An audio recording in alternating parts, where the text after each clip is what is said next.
So welcome back, folks, to the channel. Hope everybody's doing good out there. So we're working on our 300 Blackout with 110 grain Hornady VMax bullets, and also our Winchester 296 powder. So far this project has gone pretty smoothly. It's taken quite a lot longer than I expected, just with everything that's kind of gone on in the past 6 months. For me, just so many different things happening. You know, continuing to truck on and get this thing done. It's moving towards its conclusion, so I don't know if this will be the final video. If it isn't, there will probably be just one more, and then that'll be it. We'll be moving on to new projects.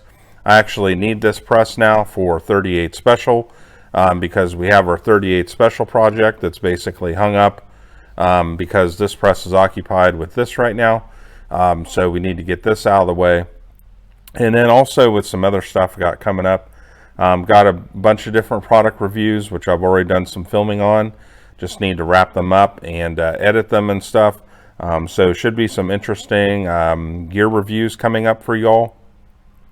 And then also for reloading and stuff, we have to finish this project up, the 38 Special project. Have to finish that up, and then also too I'm going to get started on my 9mm project. Back here in the corner is tons of tubs of 9mm brass that is ready to go, probably about 6,000 pieces of that. And so we've got some projects, a variety of 9mm projects we're going to be doing with that, and that's probably going to take a while to do a lot of that. I imagine that'll run well into next winter. So plenty of stuff going on, plenty of other videos, and that I'm working on too. So I have like a long list of things to do. The other thing too is thanks to those who support the Amazon Associates links. That's been nice. It kicks back a little commission to the channel, and you know, the more support we get, the more videos I can do and reinvest in the channel and make it bigger and better. It's a lot of work to put these videos together, and so I appreciate that. Also appreciate the likes and the comments. The other thing I will say about the comments, I'll probably address this in another video, but I've kind of run into this thing in the past month or two where people just leave like just nasty, unproductive comments or whatever, and I just delete all that crap. So you know, it's a thing of I don't want to take the time to deal with it or whatever, and so I just delete it. And you know, those folks, they can move on to something else or whatever and leave nasty comments elsewhere. But you know, the thing of it is like I never mind if people disagree with me. If they say like, hey, I do things this way and this is the way I do it or whatever, hey, cool. You know, I leave those comments up, don't have any problem with it. You know, we all have, and especially with reloading, we all have kind of our ways of kind of doing things, and you know, that's cool. So you know, it just comes down to you know, if something isn't productive for the channel or it's not really stimulating good conversation, then why leave it up? So I just delete it. It's not worth me or my subscribers like having to like read that. It's not helping them or it's not helping me. You know, people might have constructive criticisms of this or that, and that's cool too. Just remember, with a lot of this stuff with YouTube, we're not filming on Discovery Channel budgets and stuff here. And so as time goes on, if the channel grows, then, you know, I'm happy to reinvest in better quality camera equipment and all that stuff over time. So, you know, no problem with that. But I think a lot of folks, I think what happens is in this environment is the internet's kind of impersonal, so people will say stuff or leave comments that they would never say to your face. So you know, anyways, just thought I'd put that out there and address that before we move on to other stuff, just so you know. If you do want to do that, I just delete it. So anyways, with this, so far this project has gone pretty well. Really happy with it overall. You know, sometimes there's reloading projects that you do that they throw some curveballs at you or whatever.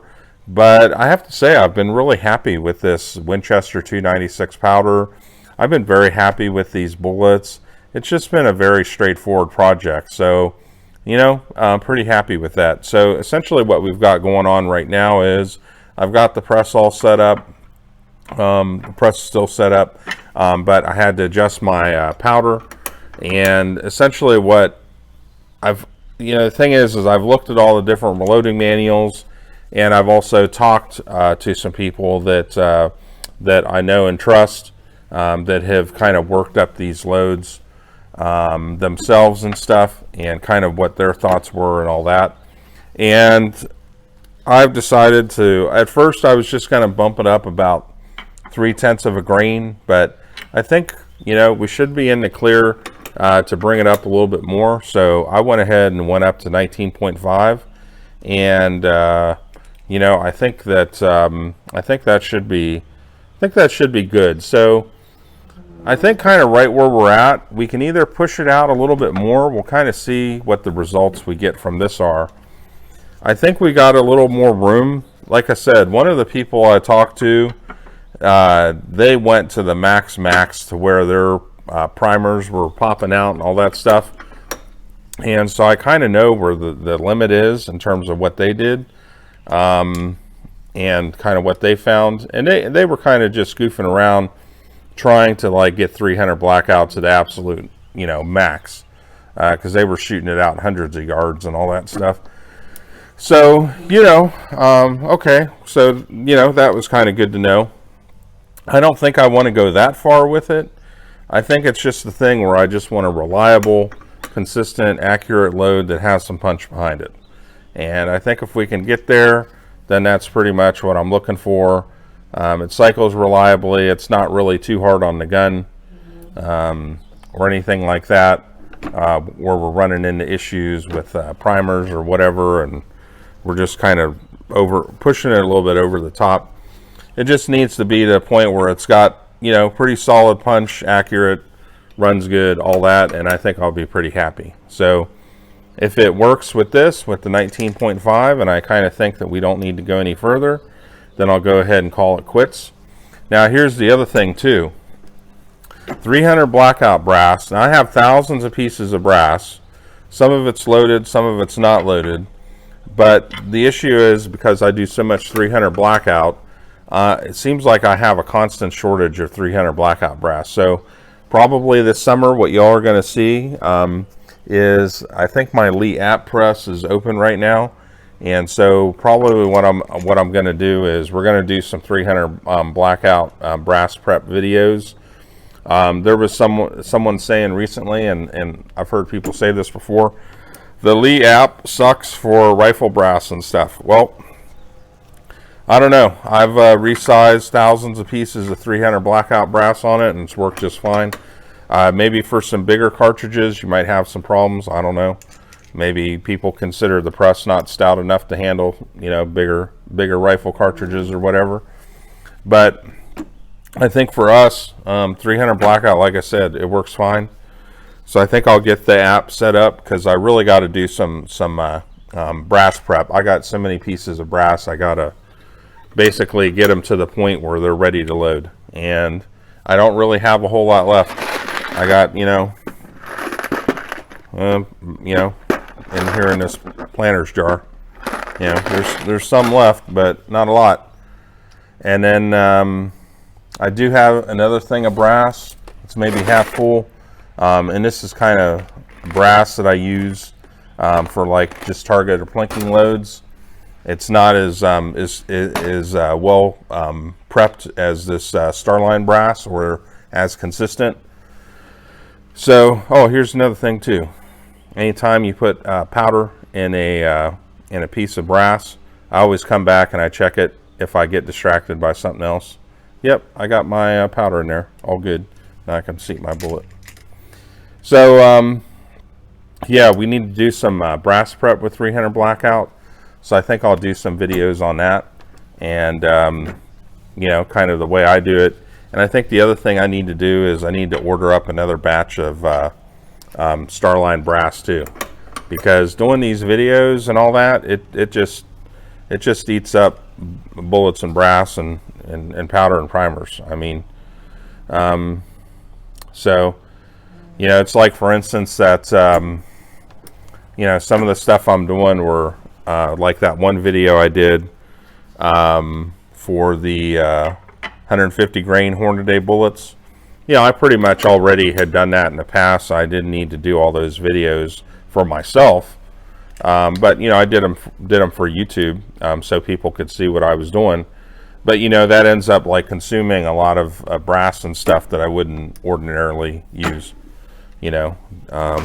So anyways, yep, just chewing through the brass and stuff. So need to get a lot of 300 Blackout brass prepped and get that going. So we're going to do some stuff on that. And I got some other 300 Blackout stuff we're going to do. Plenty of it. So stay tuned on that. So anyways, I'm going to go ahead and finish these off. And then the other thing I'm going to do is check them in my, my case gauge as well. And I always check everything in my case gauge to make sure it's working okay. And to make sure there's no issues. And yeah, I think the next thing is we'll head up to the range. The other thing that I'm kind of curious to try out as well is another 300 Blackout rifle compared to my usual test rifle, and just make sure everything works good in that. So I guess we'll see you all up at the range. All right, so we're up here on the range getting everything all set up. And one thing compared to last time was I had the paper target kind of flapping around. And one of my biggest fans, they got a brother that's in cabinetry and stuff. And they had like all this fiberboard. So he gave me a ton of it. So it's good because I can go ahead and paste the target up on there. So that helps out quite a bit. So that was nice. And yeah, we'll probably shoot a little bit of steel too. I got that high wild target there. I'm working on a review on that. So that should be coming out pretty soon. I've been shooting it now for a while, the one there on the left. And works pretty good. So so far pretty good. I'm going to hammer it a bit more with some 308 and do some close-up video testing on it and all that. All right, folks, so we got everything set up. So we're using the rifle we've been using for testing for the whole series. So got our magneto speed hooked up. I'm actually doing a review on that too. So that'll be coming up soon. And we got our Caldwell bag catcher there because we don't want to lose our Starline brass that we've paid so much for. And then the other thing is that we're not going to shoot this with the chrono, but this is a Palmetto State build, just one of their inexpensive kits. So I built this a couple years ago, and it also this was just kind of like a little budget build. I also have one of those SIG Romeo sights on it that I picked up on sale, I think for like, I don't know, just over $100. So overall with that sight, I like it. You know, it's a good little budget sight. Most of the time I see them advertised for about 120 or so, but they seem to work out pretty good, you know, for what they are. So anyways, so we're going to shoot this one too. Like I said, we won't shoot it for the chrono, but we'll just kind of just shoot it and put another target out there and just see the accuracy on this one and just maybe compare the two and see what we get. So that's the plan of action. So we'll go ahead and load up and get started. All right, looks like we're ready to go.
Looks like we're up in the 2400s.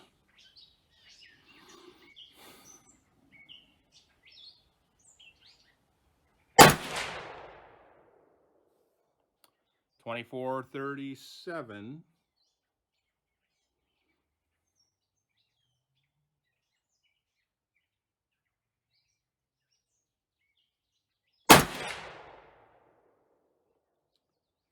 That one, I kind of pulled that one, 24.23. So that one was my goof.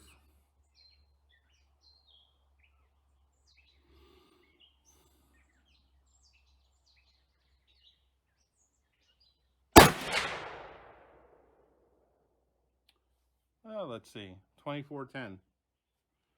So we're solidly in the 2400s here.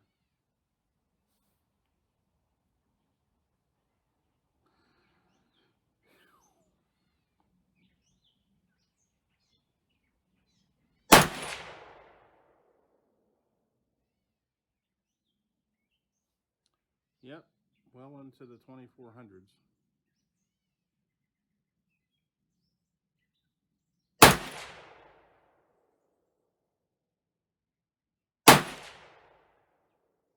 Okay.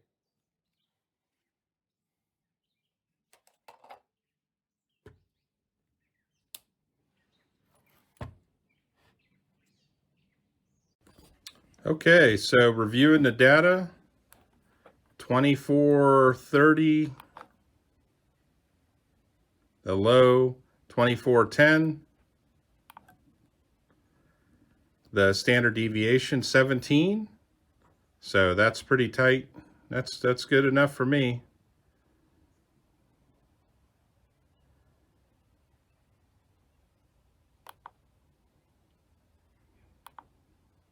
So let's have a look at our shots. 2437, 2412,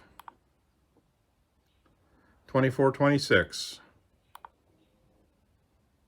2410, 2423,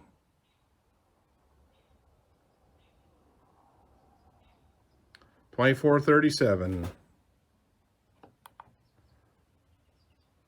2431, 2437, 2470. So that one was a little bit of an outlier there.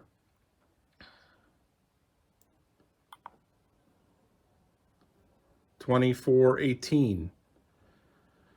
So overall, pretty consistent there. There was that one that was a little bit high.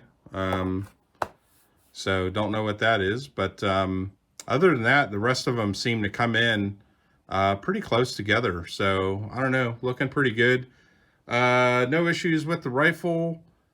Seeing everything cycled just fine. Didn't seem, too crazy or anything. Let's have a look at the brass. All right, so brass isn't looking too bad. Let's see if that'll focus there. There we go. So yeah, the primers are looking okay. Nothing crazy. It looks like it's kind of filling out the pocket good, but nothing's backing out or anything like that. Seems pretty okay.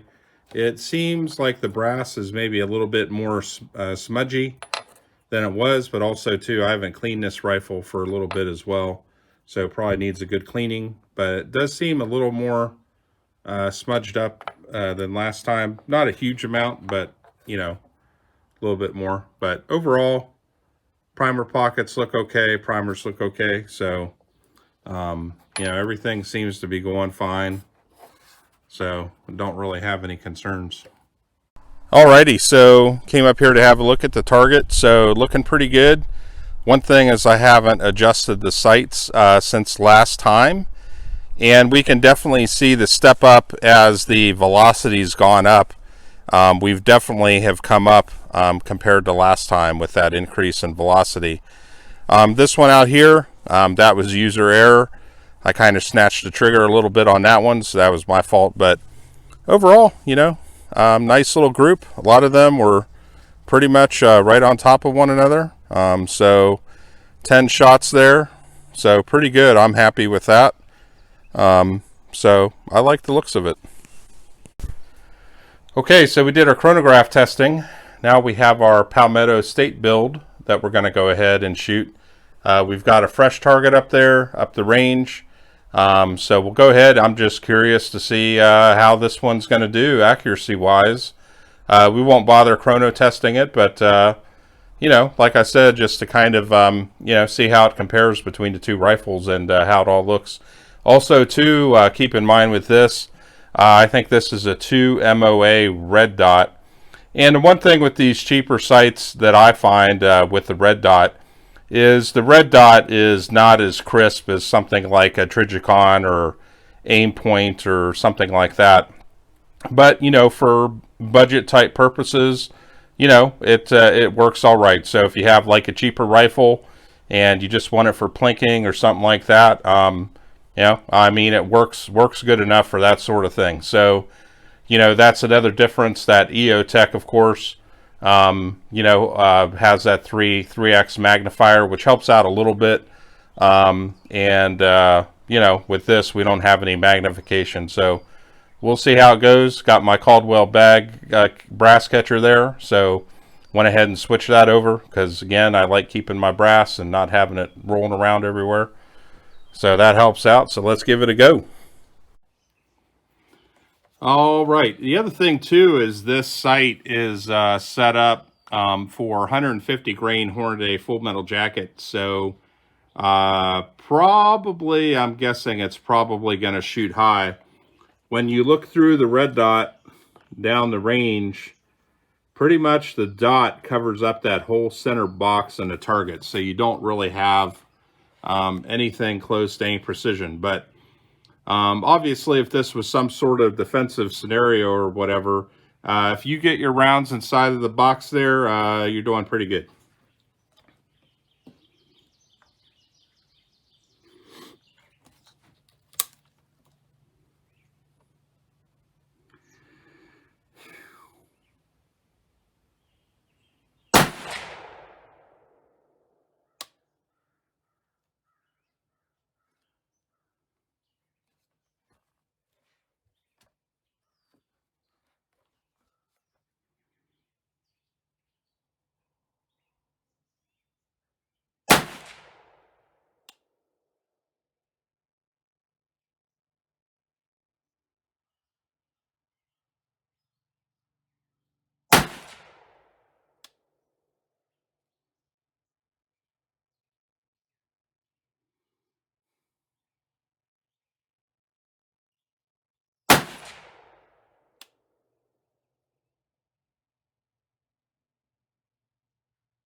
All right.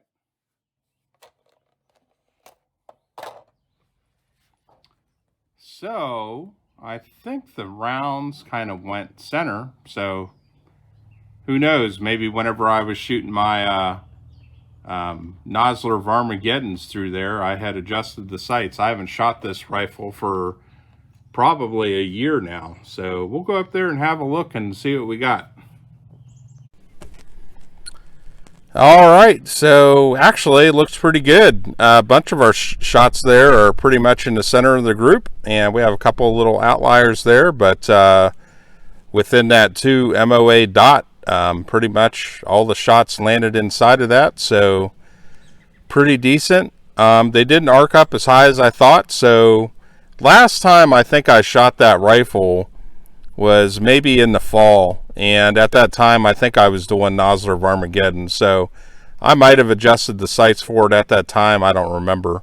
It's not a rifle that I shoot all that much. So, but anyways, yeah, I'd say for what it is, we'll take it. Looks pretty good. So, yeah. All right, so we're going to go ahead and finish up and take some shots at that high wild target down there, and go ahead and put some rounds on that.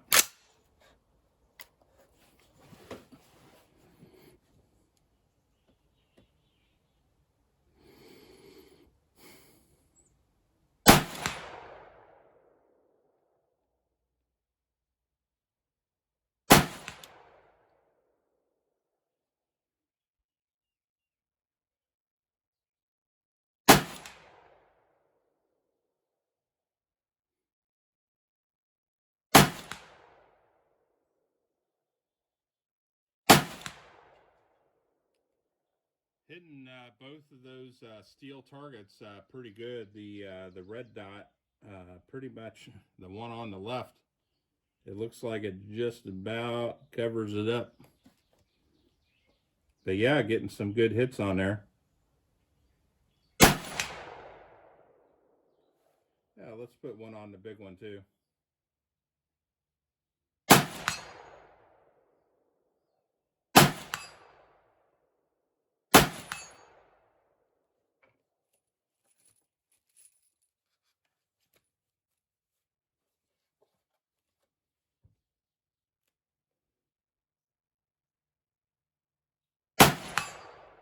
Nice.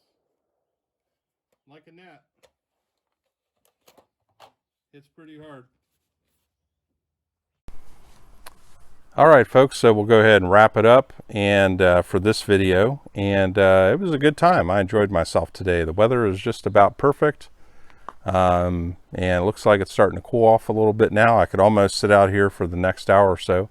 Actually, last night I was up here cooking hot dogs and stuff, and you know, hanging out up here. So we, you know, got a fire pit over there. So, but anyways, yeah, how'd this go? Well, it went pretty good.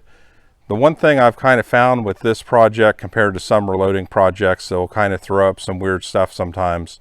This has been relatively straightforward, and it's just kind of gone smoothly. And yeah, I mean, it's just been straightforward and kind of easy almost. I like the bullets, and I like the powder. It seems to be a good combination. So it's definitely one of those loads that I'll go ahead and put in the book as kind of like a go-to load, just like that one 150 grain bullet that I use for just target plinking and stuff. So really happy with it. Consistent, it's accurate, it's reliable, and it just works. And like I said, sometimes when you do reloading projects, like, you know, you'll find like a powder or, you know, something that just it's just not like a good fit or whatever with what you're doing. And with this, it just seems to kind of work pretty good. So I think at this point I can pretty much just about stop here. What I might do is, you know, it's kind of a thing of like, I think I'm pretty much where I'm at with it. So I can load up a bunch of these. I could load up hundreds of these and basically be happy with what I've got. Can we push it out a little bit more? Well, yeah, I think probably the gun will handle it. I think the powder, the bullet combination probably handle it. And I think we probably could. I'll have to think about it. And I guess you'll see if I do another video on it. And maybe it might be a thing where I'm happy with where I'm at, but maybe we could push it out a little more and just kind of see where we're at. And, you know, probably that won't be my permanent load, but we can maybe see, you know, what the possibilities are. So maybe that's worth trying out. But yeah, overall, everything went good. Also, too, the Palmetto State rifle, you know, for what it is, I think I bought that kit for, oh, I want to say maybe 350 bucks, maybe. Something like that. Can't remember. and it's got an ATI receiver, which has worked fine. The first receiver I had for it, I used one of those Anderson receivers, just had problems with it. The pinholes seem to be too big. So anyways, got the ATI receiver for it, and put it together with that, and that seemed to work good. So yeah, that rifle, with the Sig Sauer Romeo 5 sight, again, like, it's not like as good as some of the other sights out there that you pay big money for, but I think for budget purposes, you know, it does the trick. So, you know, I think it's kind of a good baseline. I think whenever I do 300 Blackout testing, you know, in the future, and some of the different stuff that I do, you know, if I do have multiple rifles or whatever, we will maybe test them out, kind of side by side, because I think for a lot of folks out there, you know, you might end up with, you might have a $1,800 300 Blackout rifle, and there's some folks that, you know, buy the Palmetto kit on sale for $300 or $400, and you know, and then there's some folks that buy kind of the mid-range guns and stuff. So it's maybe good sometimes to kind of compare the accuracy between things, just to kind of see what you get. So going forward, I think, you know, if I have the opportunity or it's feasible to do that, you know, I'll do that sort of stuff. That way you guys can kind of see it, and, you know, maybe give you a better idea where you might end up or something. But anyways, hope you all enjoyed the video. I've got a lot of stuff I'm working on. As I mentioned in the beginning of the video, sometimes with work and other things in life, you got to do that stuff, and that's just the way it is. But whenever I have time, I'll try to crank out these videos and stuff. So I've got other stuff coming up, and yeah, it's going to be fun. So hopefully I can get out a lot of videos this summer, and it'll be a really good summer for that. So any questions or comments, leave them below, and we'll see y'all next time.